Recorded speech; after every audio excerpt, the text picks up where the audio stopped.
ഈശോ മിശിഹായ്ക്ക് സ്തുതിയായിരിക്കട്ടെ. ഇന്ന് നമ്മൾ ധ്യാനിക്കുന്നത് വിശുദ്ധ മത്തായിയുടെ വിശുദ്ധ സുവിശേഷം 7-ാം അധ്യായം 15 മുതൽ 20 വരെയുള്ള വാക്യങ്ങളാണ്. യേശുനാഥൻ തൻ്റെ ശിഷ്യന്മാരോട് ആടുകളുടെ വേഷത്തിൽ വരുന്ന വ്യാജ പ്രവാചകന്മാരെ സൂക്ഷിച്ചുകൊള്ളാൻ ഒരു താക്കീത് നൽകുകയാണ്. യേശുക്രിസ്തുവിൻ്റെ കാലത്തും ഞാനാണ് മിശിഹ എന്ന് പറഞ്ഞുകൊണ്ട് ഒത്തിരി അനേകം പേര് പ്രത്യക്ഷപ്പെട്ടിട്ടുണ്ട്. മാത്രമല്ല, ക്രിസ്തുവിൻ്റെ കാലത്തിന് ശേഷം ക്രിസ്തുവിൻ്റെ ശിഷ്യന്മാരുടെ ഇടയിലും വ്യാജ പ്രബോധകന്മാരുണ്ടായിരുന്നു. അപ്പോൾ ഇവരെ സൂക്ഷിക്കാനാണ് യേശുനാഥൻ ഈ ആവശ്യപ്പെടുന്നത്. ആ ഒരു പശ്ചാത്തലത്തിൽ വേണം ഈ സുവിശേഷത്തെ നമ്മൾ ധ്യാനിക്കാൻ. അപ്പോൾ എന്താണ് ആടുകളുടെ വേഷത്തിൽ വരുന്ന ചെന്നായ്ക്കളെ കൊണ്ട് യേശുനാഥൻ ഉദ്ദേശിക്കുന്നത്? അതായത് ഇസ്രയേലിൽ ഒത്തിരി അധികം പേര് ആട് മേയ്ക്കുന്നവരായിരുന്നു. അപ്പോൾ അവർക്ക് ഇതുമായി ബന്ധപ്പെട്ട കാര്യങ്ങൾ വളരെ വ്യക്തമായി മനസ്സിലാകും. അപ്പോൾ അതുകൊണ്ട് ഈ ഉപമ അവർക്ക് മനസ്സിലാകുകയും ചെയ്യും.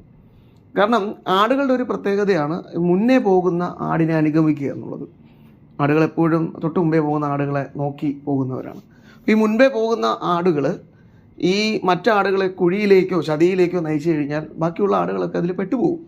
അപ്പോൾ ഇതുപോലെയാണ് ഈ ലോകത്തുള്ള മനുഷ്യരെന്ന് യേശുനാഥൻ പറയുന്നത്. ചിലപ്പോഴെങ്കിലും മുന്നേ പോകുന്നവരെ, ഇപ്പോൾ പ്രവാചകൻ എന്നതുകൊണ്ട് ഉദ്ദേശിക്കുന്നത് നയിക്കുന്നവരെന്നാണ്. ദൈവത്തിൻ്റെ ഹിതം മറ്റു മനുഷ്യരിലേക്ക് അറിയിക്കുന്നവനാണ് പ്രവാചകൻ. എന്നാൽ അതേസമയം സ്വന്തം ഹിതത്തിനനുസരിച്ചും ദൈവത്തിൻ്റെതല്ലാത്ത ചിന്തകളെക്കുറിച്ചും ജനത്തെ അറിയിക്കുന്നവരാണ് വ്യാജപ്രവാചകന്മാർ. അപ്പോൾ ഈ വ്യാജപ്രവാചകന്മാരുടെ മുൻപേ പോയി കഴിഞ്ഞാൽ അവർ ചെല്ലുന്നത് ചെന്നായ്ക്കളെ പോലെയാണ് ആടുകളെ നയിക്കുന്നത്. കാരണം മറ്റാടുകൾ ഈ ഒരാടിൻ്റെ പുറകെ പോകുമ്പോൾ സാധാരണ രീതിയിൽ നേതാവായ ആട് കൊണ്ടുപോകുന്നത് നല്ല പുൽത്തലങ്ങളിലേക്കായിരിക്കും.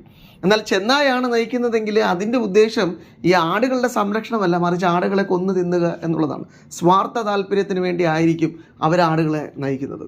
അപ്പോൾ ശിഷ്യന്മാരുടെ ഇടയിൽ വ്യാജപ്രവാചകന്മാരുണ്ടെങ്കിൽ അവർ സ്വന്തം താല്പര്യങ്ങൾക്ക് വേണ്ടി ജനങ്ങളെ ഉപയോഗിക്കുന്നവരായിരിക്കും എന്ന താക്കീതാണ് യേശുനാഥൻ നൽകുന്നത്. അവരെ എങ്ങനെ മനസ്സിലാക്കാം? അവരുടെ ഫലങ്ങളിൽ നിന്ന് മനസ്സിലാക്കാം.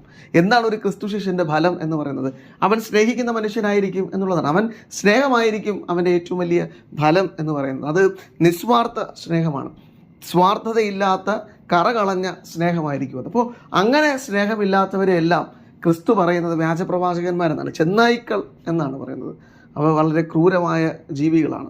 അപ്പോൾ അതുപോലെ അത്രയേറെ മനസ്സുള്ള മനുഷ്യരെന്നാണ് യേശുനാഥൻ അവരെ താക്കി നൽകുന്നത്. ഇനി ഈ ഒരു ഉപമ എൻ്റെ മുൻപിലേക്ക് യേശുനാഥൻ വെക്കുന്നത്, ഞാൻ ക്രിസ്തു ശിഷ്യനാണ്, ഞാൻ മറ്റു മനുഷ്യരെ നന്മയിലേക്ക് നയിക്കുന്നവനാണോ അല്ലയോ എന്ന് ചിന്തിക്കണം.